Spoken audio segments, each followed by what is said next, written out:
Friends, নতুন একটা ভিডিওতে তোমাদেরকে অনেক অনেক স্বাগত জানাই বন্ধুরা। আজ চলে এসেছি নতুন একটা ধারাবাহিক, যে টেন্স মানে হচ্ছে ক্রিয়াকাল, মানে যে সময়ে কোনো কাজ কোনো কাজ আমরা দৈনন্দিন জীবনে যে সমস্ত ঘটনা বা কাজ আমরা করে থাকি বা অতীতে কোনো ঘটনা অনুযায়ী, সেই অনুযায়ী আমরা টেন্স বা ক্রিয়ার কালকে আমরা তিনটে ভাগে ভাগ করেছি। কি কি না, প্রেজেন্ট মানে হচ্ছে বর্তমান কাল, পাস্ট মানে অতীতকাল এবং ফিউচার মানে হচ্ছে ভবিষ্যৎকাল। তো বন্ধুরা, আজ আমি তোমাদের কাছে প্রেজেন্ট টেন্সটা রিপ্রেজেন্ট করার চেষ্টা করছি। তো দেখো বন্ধুরা, প্রেজেন্ট টেন্স কাকে বলে না, বর্তমানের কোনো ঘটনা ঘটছে, কোনো ঘটনা ঘটে বা ঘটিয়ে আছে ইত্যাদি বোঝাতে প্রেজেন্ট টেন্সটি ব্যবহার হবে। তো এই প্রেজেন্ট টেন্সকে আবার চারটে ভাগে ভাগ করা যায়। কি কি না, প্রেজেন্ট ইনডেফিনাইট, কন্টিনিউয়াস, পারফেক্ট এবং পারফেক্ট কন্টিনিউয়াস। তাহলে আজ আমি তোমাদের কাছে প্রেজেন্ট টেন্সটাই ভালোভাবে বোঝানোর চেষ্টা করছি। তো বন্ধুরা দেখো, তাহলে কি বললাম, এই প্রেজেন্ট টেন্সকে চারটে ভাগে ভাগ করব। কি কি না, ইনডেফিনাইট, কন্টিনিউয়াস, পারফেক্ট আর পারফেক্ট কন্টিনিউয়াস।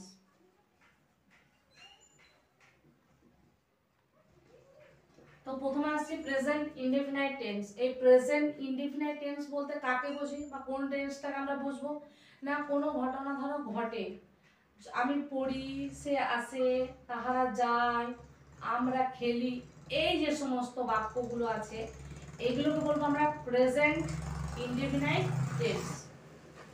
তো বন্ধুরা কি বললাম না,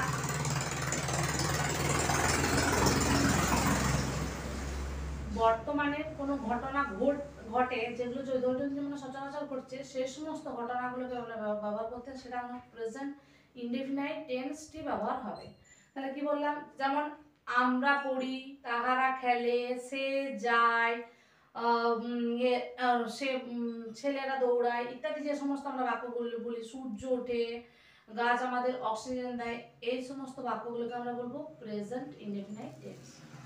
তাহলে প্রেজেন্ট ইনডেফিনাইট টেন্সের পর নিয়মটা তোমাদের কাছে যেটা বেশি গুরুত্বপূর্ণ সেটা তোমাদের জানা দরকার। দেখো, প্রেজেন্ট ইনডেফিনাইট টেন্সের নিয়ম যেটা, যে আমরা এস বা ইএস যোগ করা দেখি। তো এস বা ইএসটা কোন ক্ষেত্রে যোগ হবে না, থার্ড পারসন, আর যদি সিঙ্গুলার নাম্বার মানে এক বচন বোঝায়। থার্ড পারসন মানে আমি, আমরা, তুমি, তোমরা বাদ দিয়ে যে সমস্ত শব্দ রয়েছে সেগুলো থার্ড পারসনের অন্তর্গত।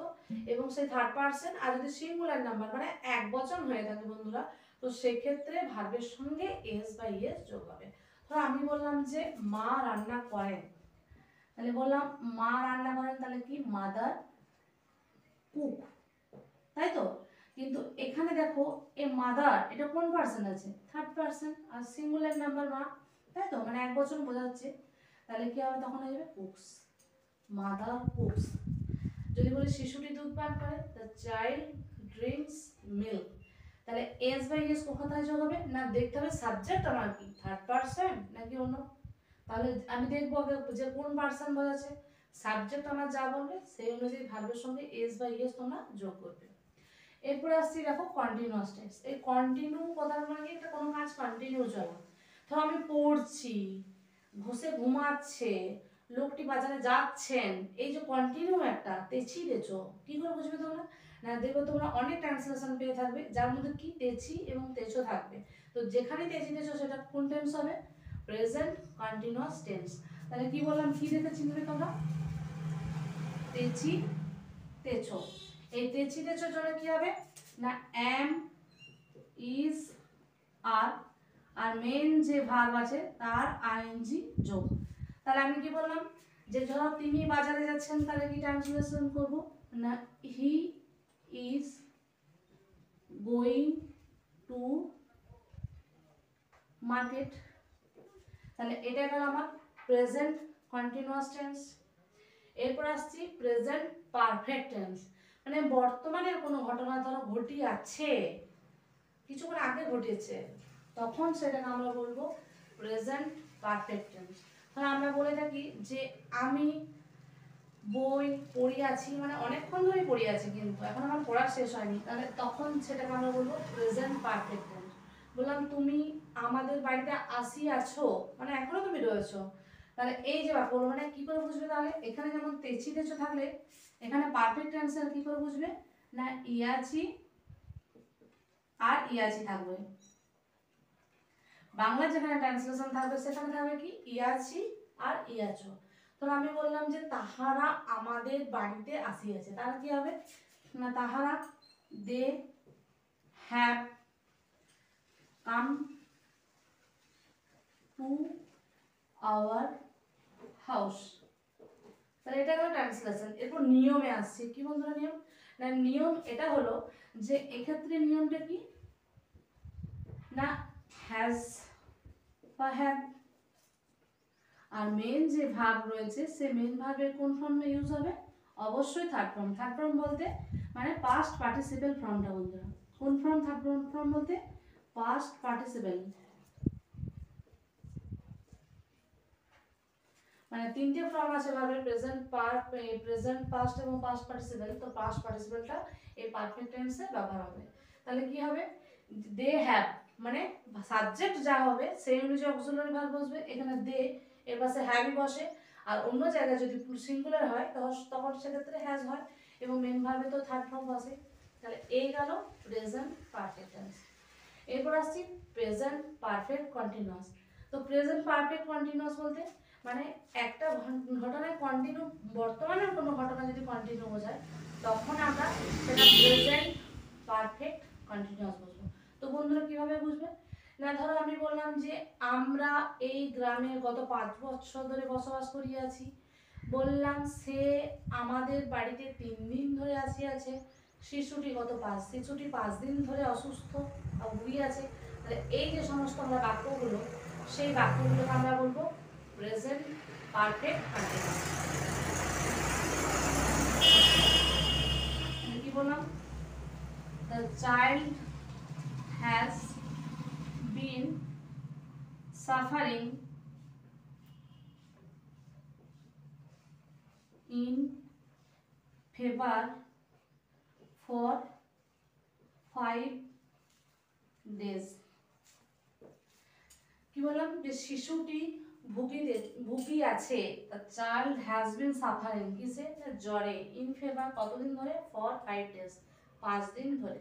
তাহলে এই যে গত 5 দিন ধরে মানে একটা সময় উল্লেখ করবে, তো সেটা হবে কোন tense present perfect tense. Present perfect continuous. ধরো আমি বললাম যে তিনি এই গ্রামে 2 বছর ধরে বসবাস করিয়াছেন, তাহলে তিনি বসবাস করিয়াছেন কি হবে না হি হ্যাজ বিন লিভিং এই গ্রামে ইন দিস ভিলেজ কত বছর ধরে 2 বছর ধরে ফর 2 ইয়ার্স। তাহলে এগুলো গেল কি না সবই প্রেজেন্ট পারফেক্ট কন্টিনিউয়াস টেন্সের এক্সাম্পল। তো আমি তোমাদের আজকে কয়েকটা ট্রান্সলেশন করে দিচ্ছি, আশা করি সেই ট্রান্সলেশনগুলো তোমরা সেটা ক্লিয়ার হয়ে যাবে। তো দেখো আমি প্রথমে বোর্ডটা একটু মুছে নিচ্ছি তোমাদের জন্য সুবিধার জন্য, যেহেতু বোর্ডটা ছোট।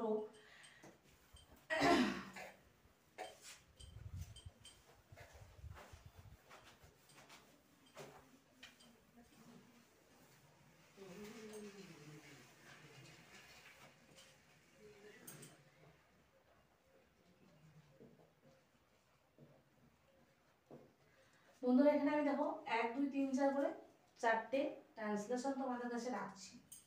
ধরো আমি বললাম তাহারা বিকালে মন্দিরে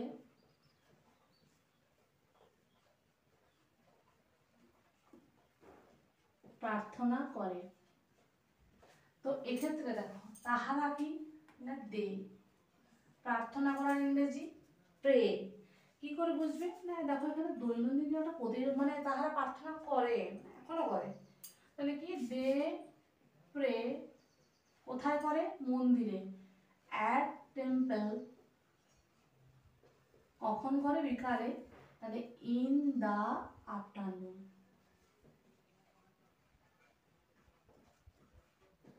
তাহলে কি they pray at temple in the afternoon, এটা গেল কি না প্রেজেন্ট ইনডেফিনাইট টেন্সের উদাহরণ। আরও অনেক উদাহরণ আছে, তোমরা আশা করি সেটা এই দেখলে তোমরা উপকৃত হবে, তোমরা প্র্যাকটিস করবে। এরপর নেক্সট যেটা রয়েছে যে প্রেজেন্ট কন্টিনিউয়াস টেন্স।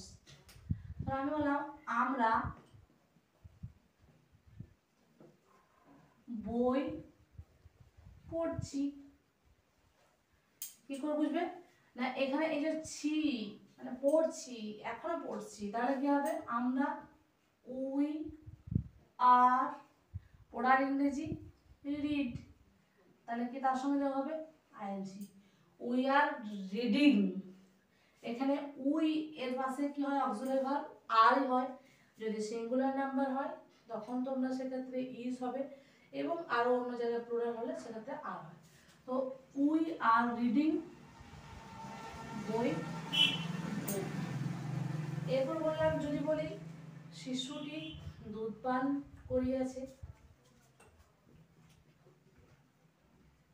শিশুটি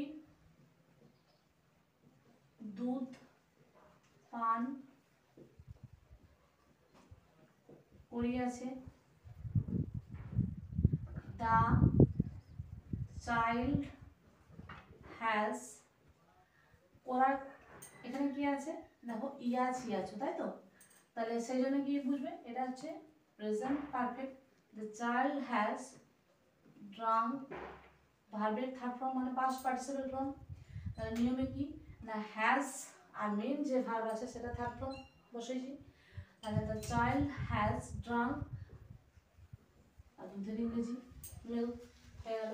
তাহলে নিয়ম কি না হ্যাজ এবং মেন ভার্বে হ্যাজ বা হ্যাভ আর মেন ভার্বে থার্ড ফর্ম, এটা গেল আমার প্রেজেন্ট পারফেক্ট টেন্স।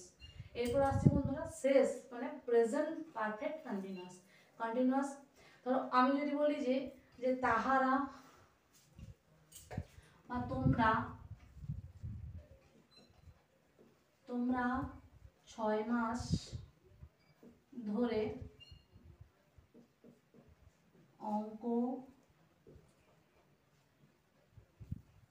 কষিয়াছো, দেখো এক্ষেত্রেও ইয়াছি আছো, এক্ষেত্রেও ইয়াছি আছো, একই আছে, কিন্তু কি এখানে একটা সময় উল্লেখ করেছে বন্ধুরা, তাহলে এটাও আমার গেল যে একটা নির্দিষ্ট সময় আছে, সেটা আমরা কি লিখবো না প্রেজেন্ট পারফেক্ট কন্টিনিউয়াস।